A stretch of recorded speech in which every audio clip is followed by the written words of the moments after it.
to primarily at the churches I've all visited, which are quite a sort of range. I don't particularly dislike any of you. In fact, I would thank you. I'm actually doing a little bit better these days, but the message is about this Christmas event by Tommy Robinson. I mean, what could possibly go wrong? And by the way, guys, this is your creation. Yeah. You have created this situation. And by that, I'm talking to the established Anglican Church, the Methodists, the Baptists, and the sort of offshoot of the Baptists who call themselves free churches. So, this is a message to you. I'm not going to mention you by name or area or anything like that.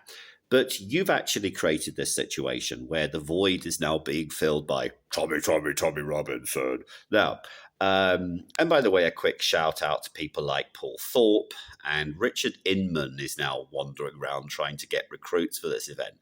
I mean, literally, some of you should actually have the gonads to go down. You'll be entertained.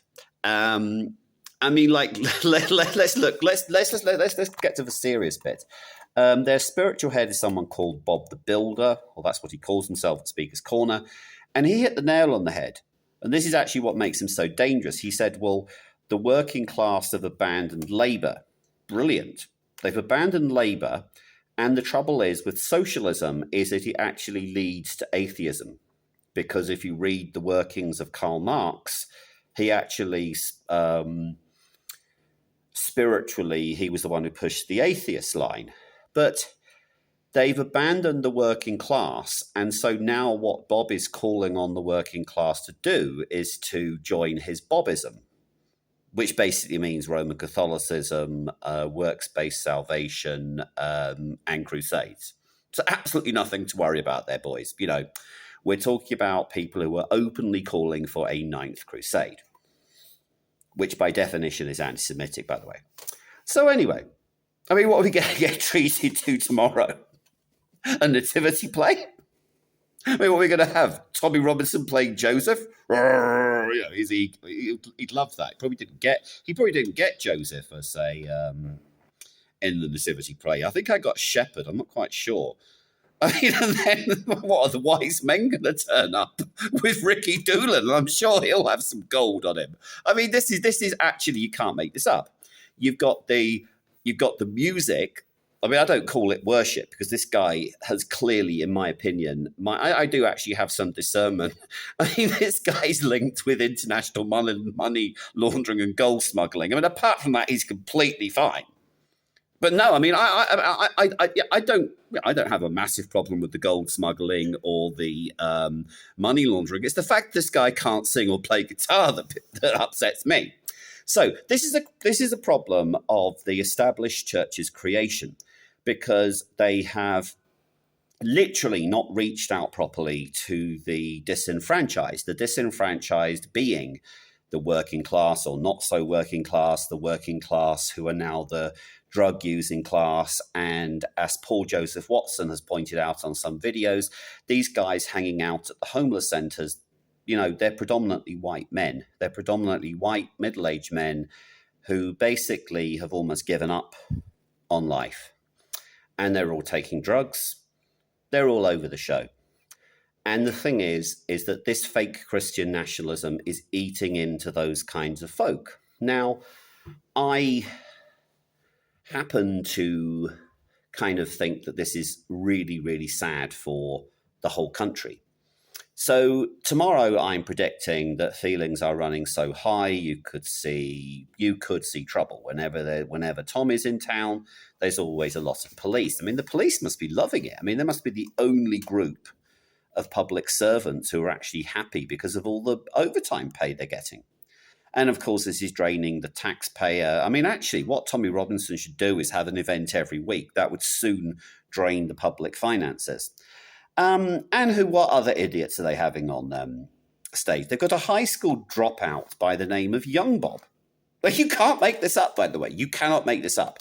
Now, he's not an idiot, actually. He's got great potential, which is why he's got on Fox News. I mean, people say, oh, you're jealous. Actually, I'm jealous about getting on Fox News. I mean, I'll actually go to my contact on Fox News and say, look, you know, do you really need to get this guy on? Now, he can The thing about this young Bob is he could actually become a politician. He can talk a whole load of nonsense and make it sound sense, a bit like me actually. But anyway, he basically says he's a conservative and says the free market is a free market of ideas. No, he's not. He can't define conservatism. He can't define socialism. He can't define communism. And he says he's not hanging out with fascists. Yet on his podcast, he is interviewing someone from UKIP, red flag which he's talking to a fascist who said, we are a monocultural country. No, we're not. Let me explain to the other idiot talking head, Toosey. Constitutionally, you're right. We are a Anglican country. Now, the problem with the Anglican Church is it's unbiblical. There are many good Anglicans, for sure. In fact, I made an Anglican laugh and I said, look, it was a good idea at the time, which it was. The Anglican Church was a good idea at the time. And the Anglican Church was primarily shaped by Elizabeth I. Henry VIII introduced the Anglican Church, but it was really Elizabeth I who said, okay, if you want to have mass, have mass. If you want to have kind of more of a Protestant style service, you can have that too. It's just that I'm in charge. So it was actually not a bad idea. But you've got this problem with Toosey and co. is that they're calling on a Christian nation nonsense. That's something else I've warned you about. I've said these guys are galvanizing and introducing the working class of Britain to a false gospel. And the false gospel is anti-Semitic by definition, by pure definition. What they're doing is they're saying we're going to have a ninth crusade. You call me the loony one. And yes, we are now a multicultural Britain. That has been the case for at least the last 20, 30 years. So the other big mistake these guys are making is not recognizing the great contribution our Hindu schools and people are making to the country, and also the Jewish community, and also the moderate Muslims who do not want Sharia law in Britain. So all of these people actually want to come together, and this is why the channel Candid with Lubna is one I endorse. I mean, she doesn't endorse me. She can't stand me. So all this stuff is basically running around the washing machine. The washing machine. I mean, this is fronted by a guy who got caught on camera by Al Jazeera going, "It's a good washing machine, right?" Talk about quote of the day. So anyway, everything is okay in Laserland, apart from the fact I've got people into cricket. There we go. I'm not so into the cricket at the moment. In fact, actually, it's getting to the point where I'm just going to tell a little white lie and tell people I'm from Ireland or New Zealand, because seriously, it's embarrassing to be British at the moment. We've got a prime minister who is looking like a dead man walking. That's a metaphor for any of you Bobites watching. And, you need to be careful what you wish for. If you want Starmagon, what's coming is 10 times worse. Like Shabama Mahmood. I mean, she's like a sort of a more palatable version of Sultana Bran. She is going to pursue an Islamist agenda, in my opinion. I think they're playing the good cop, bad cop strategy. She will say, as Prime Minister, that we need, what do they call them, blasphemy laws. Now, as far as I'm concerned, if you're going to have a faith or religion, then you need to be able to give a defense of it. So if someone insults your religion, that is actually part of a free and fair society. I mean, that's actually why I've actually dug up a picture of Clement Attlee. Clement actually is going to make it to my wall because I need it to be fair and balanced, just like Fox. But anyway, it's I hope that the established churches, I mean, apparently all the bishops have condemned this event. Well, why? Why are you condemning the event? You see, I feel like trapped between the devil and the BBC, is that the truth is out there somewhere. Someone needs to start engaging with these people. Go along to the rally.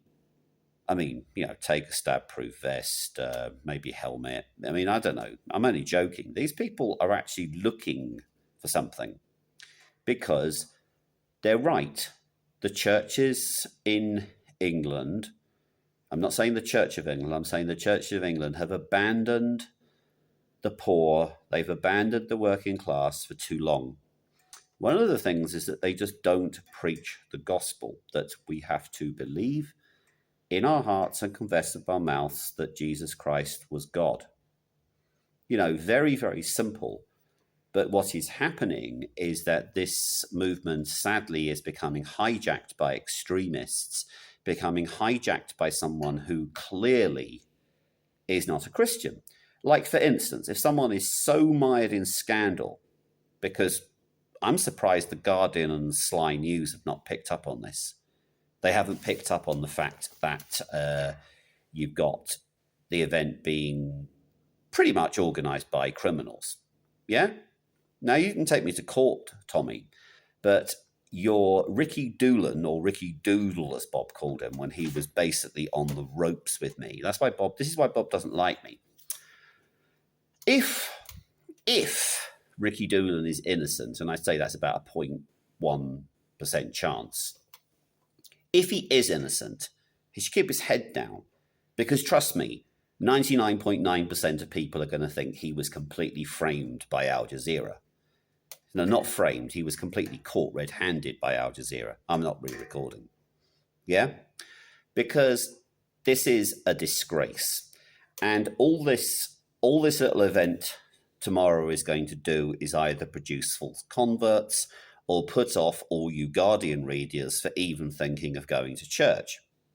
And, according to one guy, he's an ex-serviceman, apparently. He just runs a church where if you're slightly eccentric or you're not dressed properly, he won't let you into the church. It's a real shame. The church in England is completely divided.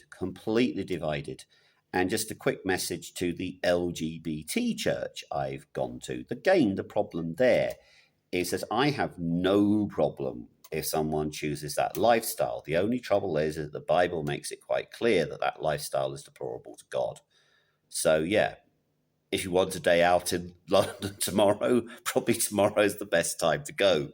Catch you later.